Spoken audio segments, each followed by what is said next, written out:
If you're ready to ditch those iron sights and step into the world of electronic optics for your gap piece, stick around, because by the end of this video, you will know whether a red dot or a holographic sight is right for you.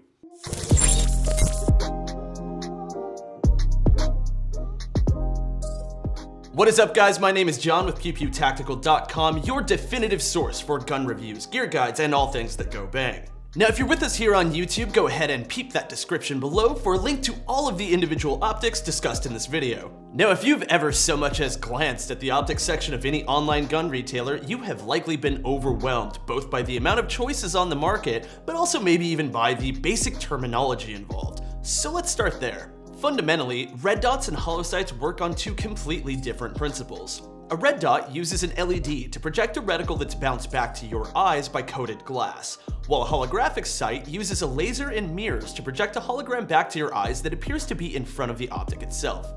Man, science sure is spooky. Additionally, there are a lot of functional differences that will become apparent as we compare and contrast the two platforms moving forward. Maybe the biggest deciding factor before we get into performance, however, is going to be cost. Now, because red dots are generally running on less complicated technology than holosights, they can be had for much cheaper, and an entry-level red dot is going to run you about $50 or so, with the really serviceable models coming in at about $200.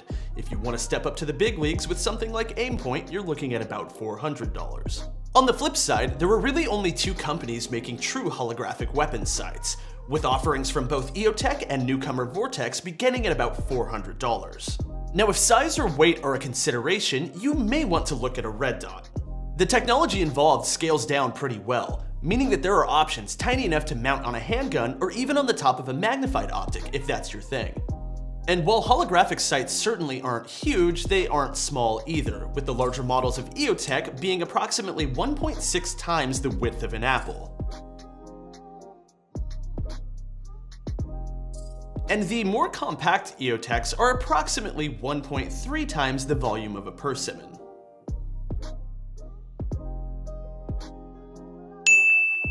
In terms of durability, both red dots and holosights have some truly tough options on the higher end of their respective markets. Offerings from companies like Aimpoint and EOTech both get to boast countless anecdotal stories of unlikely survival. However, only a holographic sight is capable of operating with the front lens damaged. If you'd like to see us destroy both a red dot and an EOTech to demonstrate this principle, check the description below for a link to that video. Now, battery consumption is likely not going to be a huge point of concern for most casual shooters, but the LEDs found in red dots don't use much power. If keeping your rifle in a state of readiness is of concern, rest assured that higher-end red dots can be left on for 50,000 hours, or approximately 5 years. And while holographic sights aren't quite as efficient, they can still comfortably run into the 500 to 1,000 hour mark. The optics reticle is obviously going to be the part of it that you interact with most frequently, and there are multiple options within both categories for both reticle style and color. While almost always referred to offhand as a red dot because the reticle is red, models that offer green reticles can now be found in both styles of optics. Reticle-wise, holosights generally offer the iconic dot and ring combination, and depending on the model, can actually be used to range your distance to the target as well. Additionally, the EOTech dot in the center of its ring is 1 minute of angle, and the smallest red dots only get down to 2 MOA, meaning that at 100 yards, the holographic dot will cover 1 inch of the target, compared to a red dot's 2 inches, and at 200 yards, it will cover 2 inches compared to 4 inches, etc. Reticles basically come down to personal preference, and if you've got the ability to, it's probably worth your time to try out both and decide which works for you. If the usability of your optic under NVGs is a consideration that you are concerned about, you can rest assured that both categories of optics have models that are night vision compatible. If you plan on running a magnifier in front of your red dot or holosight, you might be interested to learn that magnifying a 2 MOA red dot by 3 times results in a dot that is now 6 MOA. Conversely, magnifying a holosight's 1 MOA reticle leaves it unchanged. Spooky science. Both red dots and holosights have options that provide a wide field of view and don't take up much of your vision while behind the gun. But that being said, holosights do have the slight advantage in that they generally don't take up as much of your field of vision while using them, limiting the amount of time you have to come up out of your cheek weld to check your surroundings. And lastly, if your target acquisition speed is important to you, you might want to consider a Holosight, as they appear to project onto your target and will remain in focus when you're looking downrange.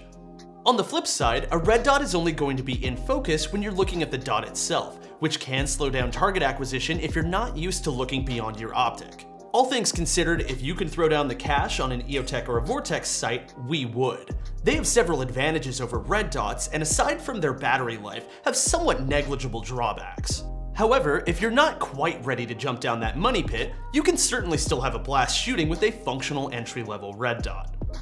All in all, hopefully we've given you enough information to make your own decision. The choice is yours.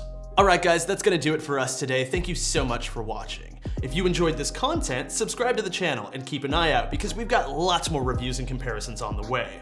Once again, my name is John with Pew Pew Tactical, and we will see you next time.